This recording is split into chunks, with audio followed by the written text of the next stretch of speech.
welcome back to another development log, numero threads. A lot to cover this episode, so let's look at these more detail. The visual novel aspect is really simple.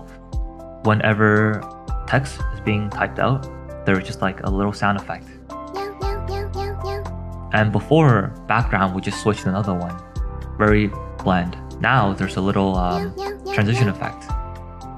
So how it's done is we have these transition script also taken somewhat from a tutorial. Then we have these sequences which kind of plays an animation. If you guys didn't know, GameMaker started out as an animation software. So it will draw a black box on the screen, and then when it reaches the middle, we would change the background, and then we will slowly fade out this black box. Pretty cool, yeah? I mean, this is how we're doing a transition. Let's get to the assets. So we have made and replaced all available assets you see on screen. So we made all like the items, the mushrooms, the branch, some of the UI things, the coin. So before it's like a Stardew mushroom and the branch from somewhere. And now we have our own, I guess, kind of items. So now everything you see is homemade, except for the visual novel background and these fonts. Speaking of these asset change, right? Also, we have got a new like user interface for your inventory. Some of the icons here. So this is a very dynamic inventory system. It's reworked so that it will now accept item count. You can stack these items together. You can drag them around in the slot. Well, this was already a thing from last episode. This is a slight bug here. So you see this bucket? For some reason, there's just like white stuff. Do you see that? On like the bottom left. So I don't know why that's a thing. It only happens for the bucket though, for some reasons. And you can right click to split the items, like so, and they will be split to the next available slot. And we have this button here to sort and stack all items. It gets pushed all the way to the front, and all similar item will get stacked. In which if you add item onto it, for example, this mushroom, it will. So I'm adding 2 mushroom. So our mushroom can only accept 10 at max. Before we would just have the item as, you know, the item name itself, right? The asset name. But now we made it so that it also includes a maximum value and a name. So this is very dynamic. So, okay, so for example, the mushroom, right? It knows that once it goes over 10 stack, it will. So it was 9 before. So once it goes over, it will split the next one into the next available slot. Because our mushroom max is 10. So what happens is that the inventory now communicates with this item manager database. And it's very flexible too. So for example, if we want to add like, I don't know, like a item type to the mushroom, we would do something like this.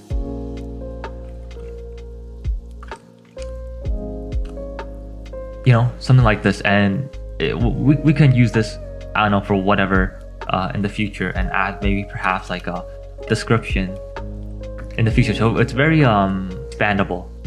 So we were gonna do this inventory thing for a while, but we thought of just leaving it as like, you know, 1 item per stack.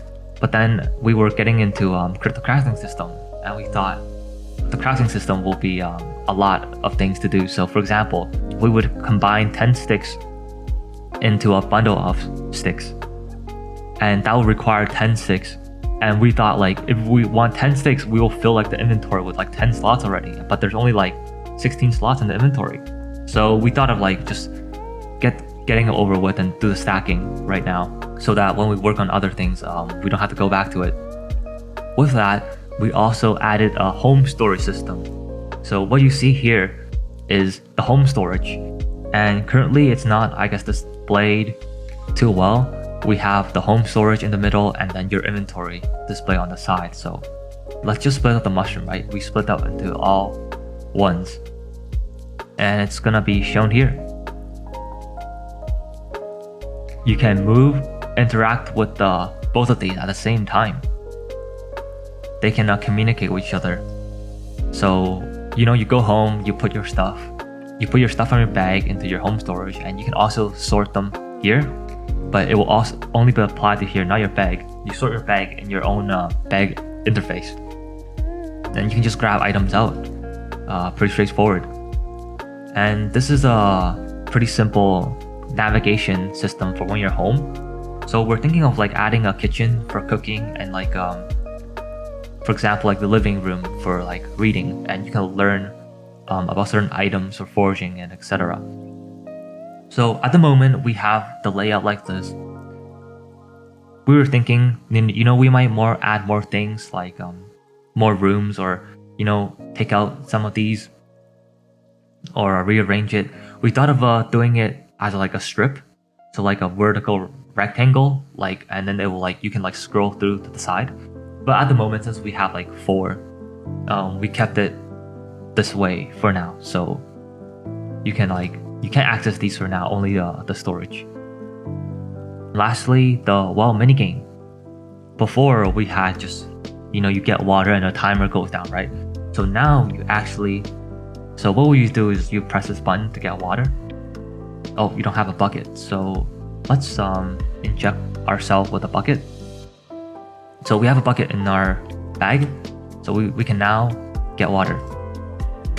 And once your bucket gets dropped, you get a progress bar, and when you rotate this wheel, it will slowly get filled. And once you get filled, you can click this bucket. It will be added into your inventory here. There's even an older version of this before, but we decided to add a little visual to it to make it more interesting. Later we will figure out how to pad these empty spaces out. When you have the progress bar, maybe it can be done to shown better, reflected better. So how this works is you have this sprite here. Whenever you turn it, it takes the angle of the sprite. So as you turn, you see the angle is changing. So we will take that angle and we will take the change of that angle, and then we will add it to the progress bar. So it will only work when you turn it clockwise. It doesn't work when you turn it counterclockwise. When your mouse leaves this wheel too far, I think it's 250x, right? If you leave, you will let go of the wheel. So what was happening was you can just swing the wheel from all the way out here, but we wanted so that the player's mouse will be kept within a circle radius, right? In here should be good enough. So there are a few problems with this. You can, instead of just turning in a circle, you can kind of just turn it like this. It will still kind of work, but it's way slower. So we thought about putting a checkpoint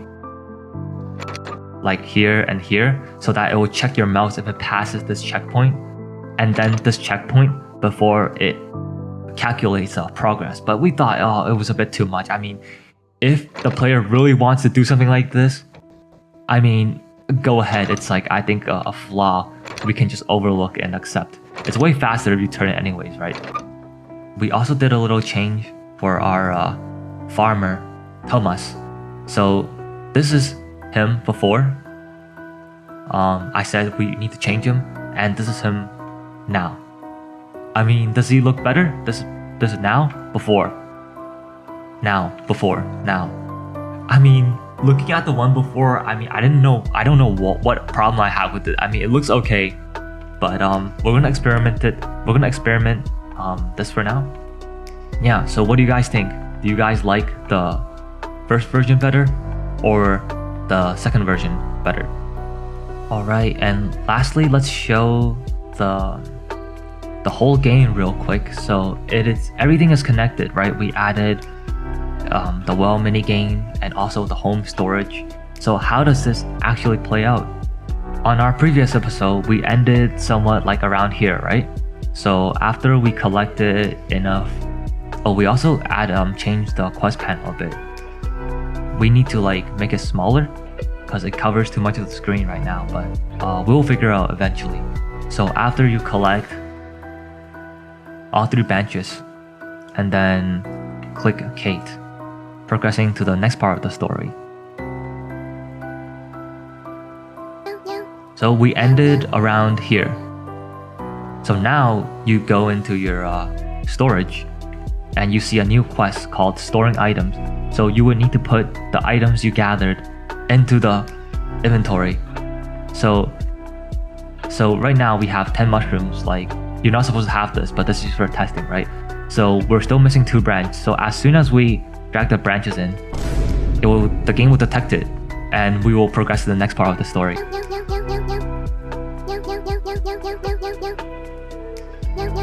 Oh, and now you move the well. Drop in the water.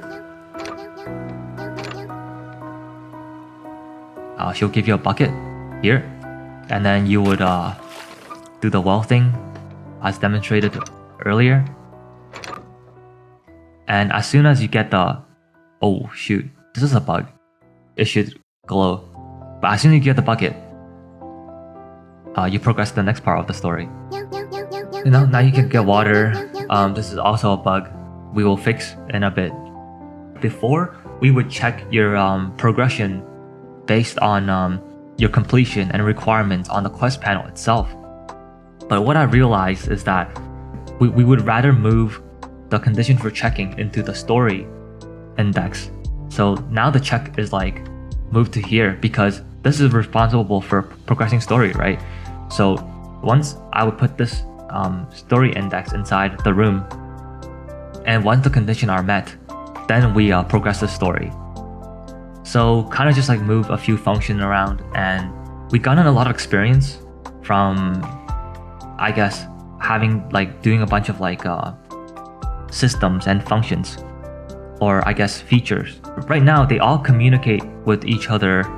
On the surface it looks okay, right? But there's a lot of bugs and the way we do it is not perfect. So what we discovered, for example, a very big issue is we have our player inventory, right? And inside the player inventory object, we have a bunch of functions for, searching for certain items inside the backpack, removing the item in your inventory, and stuff like that. So all these functions are inside the player inventory object. So how we use these functions is that we have to call this object and then these functions.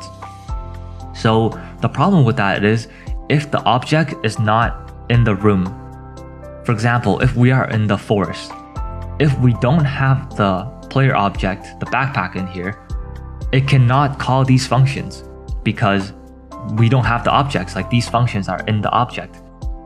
So that is a problem, and sometimes we don't want this object inside the room because we don't need it. What we could do is that we would move all these functions. All these functions, right, should all just be moved inside its own kind of area. For example, we would call this inventory,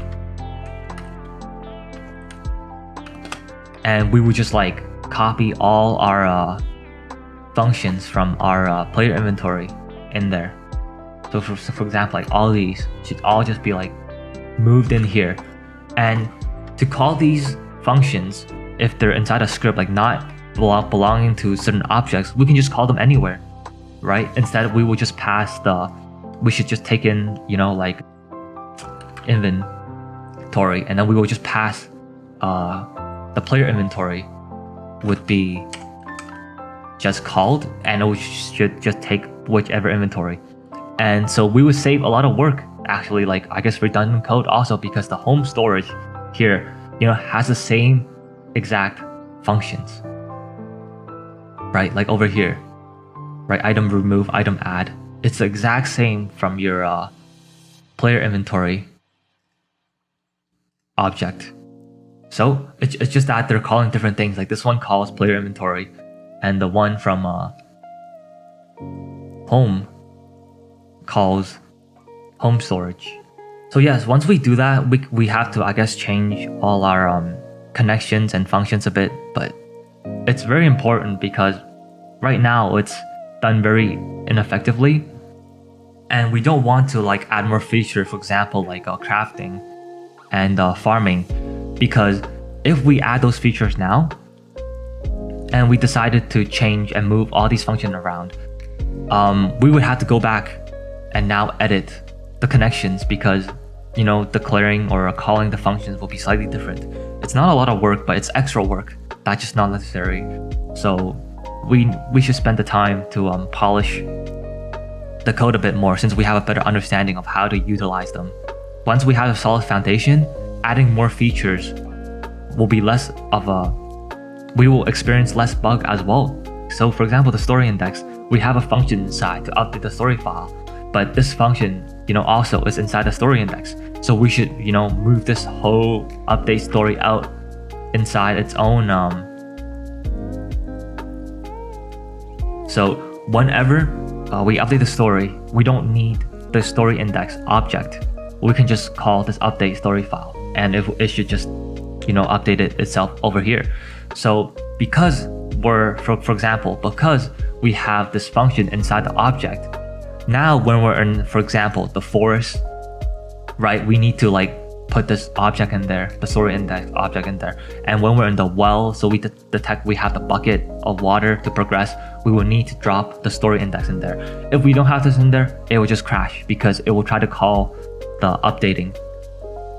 It will just try to call this function, but it doesn't recognize this function because it's inside the story index object. So if we move it out, we can just call it anywhere. And that's fine, because the story index, main story index, is a global. So once we declare it, it will persist throughout the game. Even if this story index is not present in a room, the game will still recognize that this variable exists. Same thing with the inventory. Once the inventory has been declared, it will recognize everywhere that the player inventory will exist. I hope that explanation makes sense. And yeah, that's all features and updates mentioned for this episode. So we also mentioned a bit of what we're planning on doing for next episode, right? We gotta fix up the code, move a bunch of the functions around. So we really need to make sure we have a solid foundation so that we add features, it will not be so broken and a mess. Then we'll probably work on the crafting system, hunting system. Perhaps we would update foraging interface. Then we will think about farming system and then the farm system. Oh right, we also have to do logging, which will also appear in the forest. That will be a lot more simpler, like chopping down trees, because the story demands. And then we will figure out what we do afterwards, because so far our story only goes up to logging, story number 9. Well, I guess that concludes the video. Thanks for watching. Hope you guys enjoyed this episode. Have a nice day. Till next time.